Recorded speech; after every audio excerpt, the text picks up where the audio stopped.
নমস্কার, কেমন আছো তোমরা? Shimul memorial north south school and কলেজের অনলাইন ক্লাসে তোমাদের সকলকে স্বাগত জানাচ্ছি।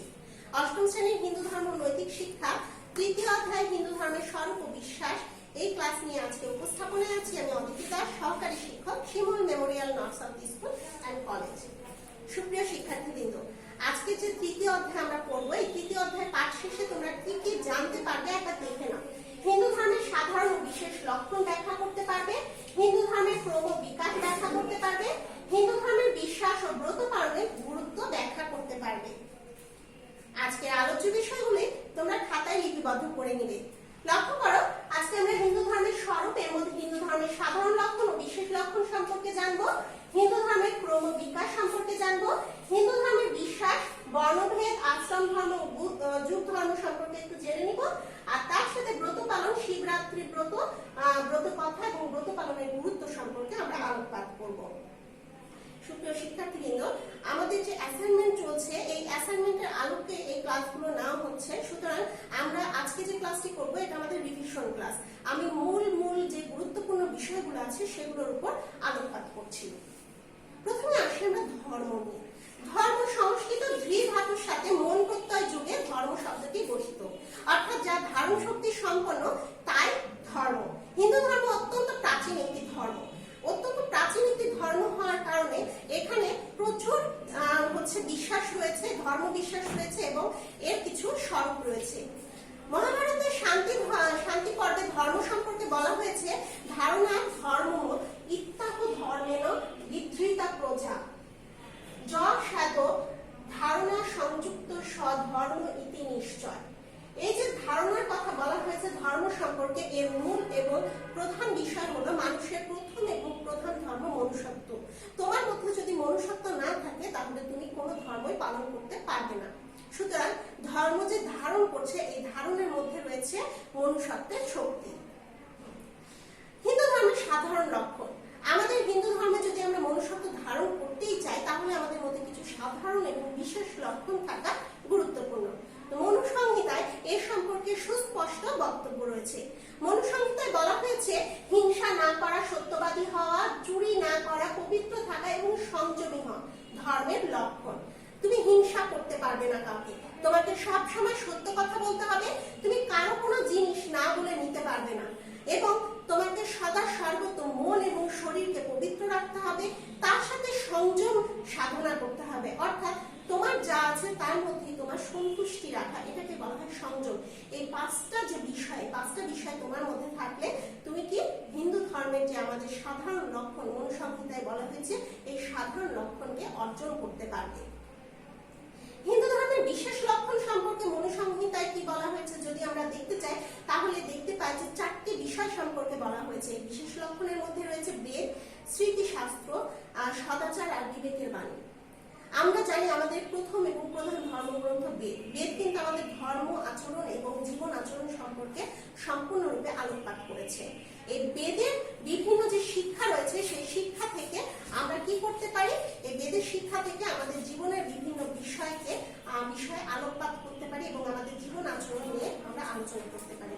স্মৃতিশাস্ত্র, বেদের যে বিভিন্ন বিষয়গুলো রয়েছে সেটা ছাড়া আরো যে বিষয় আছে, যে আমরা যদি আমাদের কর্তব্য কর্ম সম্পর্কে সঠিকভাবে জানতে না পারি তাহলে বেদের পরে স্মৃতিশাস্ত্র আমাদেরকে সেই নির্দেশনা প্রদান করে দেয়।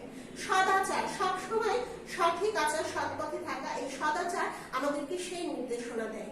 আর বিবেকের বাণী, যদি বেদ, স্মৃতিশাস্ত্র, সদাচার, সাধারণ লক্ষণ কোনোটাই আমাদেরকে সঠিক পথে নির্দেশনা না দিতে পারে, কখনো সত্যি মিথ্যার ডামাডোলে আমাদেরকে মাঝে মাঝে দ্বিধাদ্বন্দ্বে ভুগতে হয়, তখন আমাদের বিবেক যা বলে সেই বিবেকের বাণী আমাদেরকে কি করে, আমাদেরকে সঠিক পথে চলতে সহযোগিতা করে।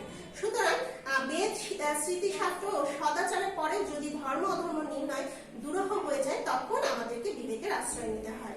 সত্য ও মিথ্যায় ধর্ম নির্ণয় করাই বিবেকের বাণীর মূল উদ্দেশ্য। এরপরে আমরা আসি হিন্দু ধর্মের ক্রমবিকাশের দিকে। হিন্দু ধর্মের ক্রমবিকাশের দিকে আমরা লক্ষ্য করলে দেখতে পাই বৈদিক যুগ, উপনিষদ যুগ, দ্বাপর যুগের কথা। বৈদিক যুগে যাগযজ্ঞের মধ্যে দিয়ে আমাদের ধর্মচর্চা হতো। এর পরবর্তীতে যখন উপনিষদ যুগ আসে তখন ব্রহ্ম মুক্তি চিন্তার মধ্যে দিয়ে আমাদের উপনিষদ যুগে ধর্মাচরণ প্রচলিত ছিল। এরপরে শ্রীকৃষ্ণ কর্মযুগের কথা বলেন।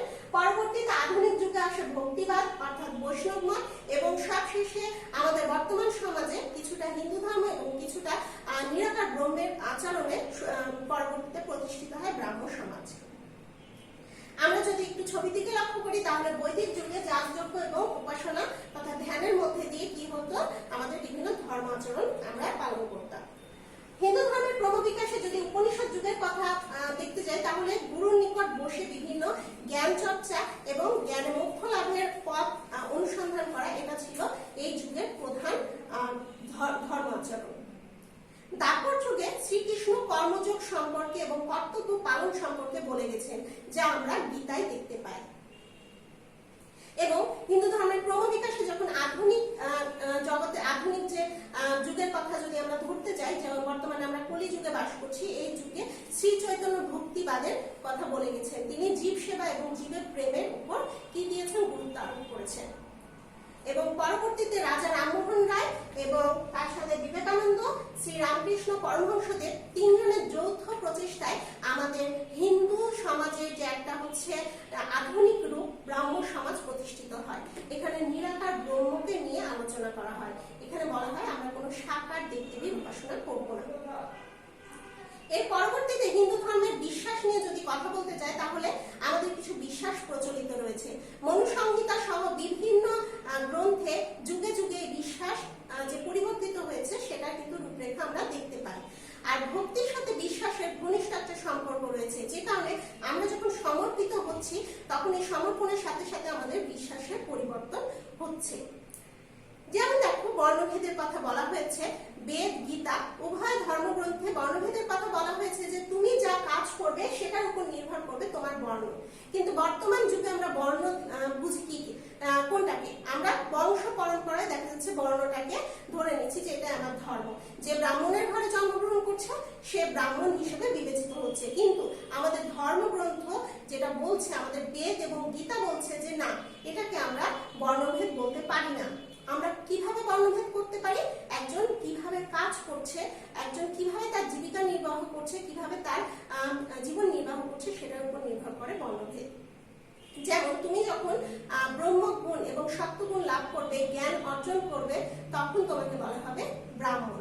তুমি যখন দেশ পরিচালনার কাজ করবে এবং তার সাথে তুমি যুদ্ধ সহ বিভিন্ন নেতৃত্বের কাজ করে যাবে, তখন কিন্তু তুমি পড়ে যাবে ক্ষত্রিয় বর্ণের মধ্যে।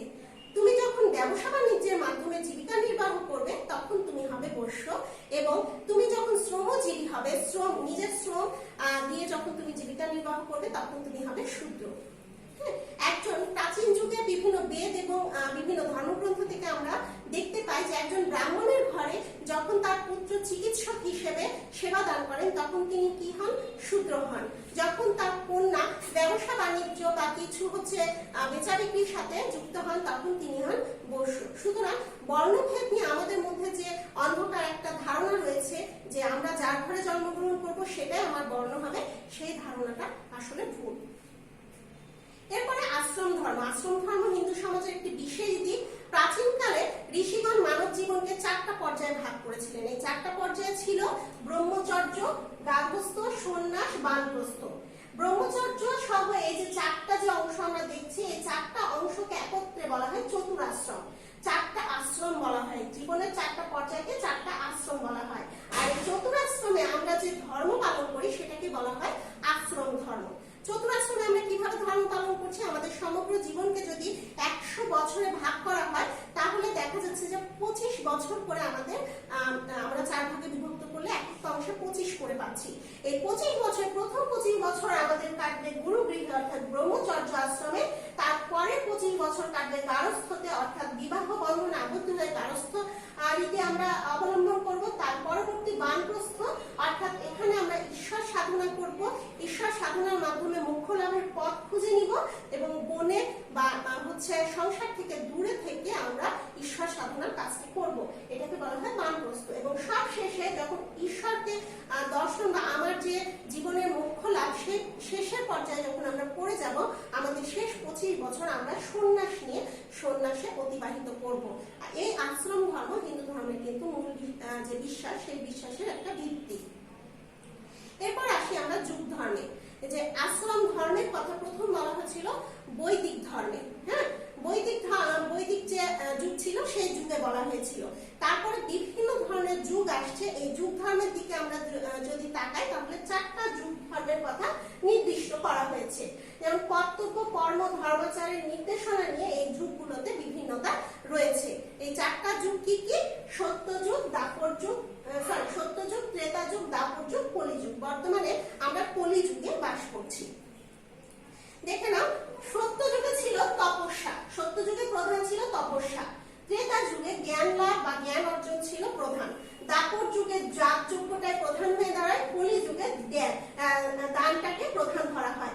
এই যে 4টা যুগের কথা বলছি, এই প্রথম যুগে যে কোনো অধর্মের জায়গা ছিল না। ত্রেতা যুগে ধীরে ধীরে অধর্ম শুরু হয় এবং দাপর যুগে অধর্মের পরিমাণটা সমান সমান হয়ে যায়। কলি যুগে এসে আমরা বর্তমানে দেখতে পাই আমাদের মধ্যে অধর্মের পরিমাণটাই বেশি। এরপর আমরা আসি ব্রত পালনে। আমরা বিভিন্ন আকাঙ্ক্ষা পূরণ বা মঙ্গল আকাঙ্ক্ষার পূজা করে থাকি। এর সাথে নির্দিষ্ট তিথিতে বিভিন্ন ধর্মকর্ম আমরা করে থাকি। এই ধর্মকর্ম সাধারণত আমরা করি পুণ্য অর্জন আর পাপ হতে মুক্তির ইচ্ছায়। এই যে পাপ থেকে মুক্তির ইচ্ছা এবং পুণ্য অর্জন নিয়ে যে ধর্মকর্ম অনুষ্ঠিত হয় সেটাকে বলা হয় ব্রত। ব্রত পালনের সাথে আসলে আকাঙ্ক্ষা জড়িয়ে থাকে, যেটা সাধারণত পূজার সাথে থাকে না। নির্দিষ্ট তিথিতে নির্দিষ্ট ব্রত পালন করা হয় এবং ব্রত পালনের পূর্বে সংযমটা অত্যাবশ্যক। আমাদের যে 8ম শ্রেণীর পুস্তক রয়েছে, সেই 8ম শ্রেণীর পাঠ্য বইয়ে শিবরাত্রি ব্রতের কথা বলা হয়েছে। ফাল্গুন মাসের কৃষ্ণা চতুর্দশী যে তিথি, সেই তিথিতে শিবের আরাধনা করা হয় এবং শিব অল্পতে তুষ্ট বলে তাকে কিন্তু আশুতোষ বলা হয়। শিবরাত্রি 4 প্রহরে 4 বার শিবের অর্চনা করা হয়। প্রথম প্রহরে দুধ, দ্বিতীয় প্রহরে দধি, তৃতীয় প্রহরে ঘৃত এবং চতুর্থ প্রহরে মধু দিয়ে অর্চনা করা হয়। এই যে শিবকে আশুতোষ বলা হচ্ছে, এর কারণ হচ্ছে তুমি যত স্বল্প পরিমাণে দ্রব্য দিয়ে তাকে উপাসনা করো না কেন, তুমি যদি মন দিয়ে তার উপাসনা করে থাকো তাহলেই শিব তাতে তুষ্ট হবে। ব্রত পালনের সময় বিভিন্ন ধর্মাচরণের সাথে সাথে আমাদের কিন্তু আলপনার গুরুত্ব রয়েছে। আমরা যেমন গৃহসজ্জা করে থাকি, ব্রতের বিভিন্ন আনুষঙ্গিক জিনিসপত্র নিয়ে থাকি, তার সাথে কিন্তু আমরা গৃহকে আলপনা দ্বারা সুসজ্জিত করে থাকি। ব্রত পালন কেন করি? ব্রত পালন আমাদের ধর্ম বিশ্বাসকে জাগ্রত করে, দানে উদ্বুদ্ধ করে এবং মনে প্রশান্তি জাগায়। ব্রত পালনের মধ্যে দিয়ে ব্রতির আকাঙ্ক্ষা পূরণ হয়। এছাড়া সংযম যে আমরা পালন করছি, এর মধ্যে দিয়ে কিন্তু শরীর মন উভয় সুস্থ থাকে। আজকের পাঠ এ পর্যন্তই ছিল। আজকের যে পাঠ ছিল সেই পাঠের উপর আমরা কিছু মূল্যায়ন প্রশ্ন রেখেছি। দেখে নাও, বর্ণভেদ কি? আমাদের কর্মজীবনের উপর ভিত্তি করে যে কর্মগুলো দিয়ে আমরা জীবিকা নির্বাহ করি, তার উপর ভিত্তি করে যে বর্ণ বা যে প্রকারভেদ করা হয়েছে আমাদের মনুষ্য জাতিকে, তাকে বলা হয় বর্ণভেদ। হিন্দু ধর্মের যুগ কয়টি ও কি কি? হিন্দু ধর্মের 4টি যুগ: সত্য যুগ, ত্রেতা যুগ, দাপর যুগ এবং কলিযুগ। বানপ্রস্থ আশ্রমের সময়কাল কত? বানপ্রস্থ আশ্রমের সময়কাল 25 বছর। বানপ্রস্থ আশ্রম 50 বছরের পরবর্তী থেকে 75 বছর বয়স পর্যন্ত পালন করা হয়। কোন তিথিতে শিবরাত্রি ব্রত করা হয়? ফাল্গুন মাসের কৃষ্ণা চতুর্দশী যে তিথি রয়েছে, সেখানে শিবরাত্রির ব্রত করা হয়। কিসের মাধ্যমে ব্রতির আকাঙ্ক্ষা পূরণ হয়? ব্রতির আকাঙ্ক্ষা পূরণ হয় ব্রত পালনের মাধ্যমে। সুপ্রিয় শিক্ষার্থীবৃন্দ, এরপরে আছে চতুরাশ্রম কি? চতুরাশ্রম কি? আমাদের জীবনকাল যে 4টা আশ্রমে বিভক্ত, হ্যাঁ, ব্রহ্মচর্য, বানপ্রস্থ, সন্ন্যাস এবং আমাদের যে সংসার জীবন, গার্হস্থ্য আশ্রম, এই 4টা আশ্রম মিলে চতুরাশ্রম গঠিত। এই 4টা আশ্রমের মাধ্যমে আমাদের জীবনকাল অতিবাহিত হয়। আগামী দিন আমাদের 4র্থ অধ্যায়ের উপর ক্লাস অনুষ্ঠিত হবে। এই ক্লাস হবে নিত্যকর্ম এবং যোগাসন অধ্যায়ের উপর। তোমরা 3য় অধ্যায়টি খুব ভালোভাবে অধ্যয়ন করবে। আগামী অ্যাসাইনমেন্ট আসলে যাতে করে তোমরা খুব ভালোভাবে উত্তর লিখতে পারো। এবং আগামী ক্লাসে তোমাদের সকলকে আবারও আমন্ত্রণ জানাচ্ছি। সকলকে ধন্যবাদ জানিয়ে এখানেই আমরা ক্লাস শেষ করছি।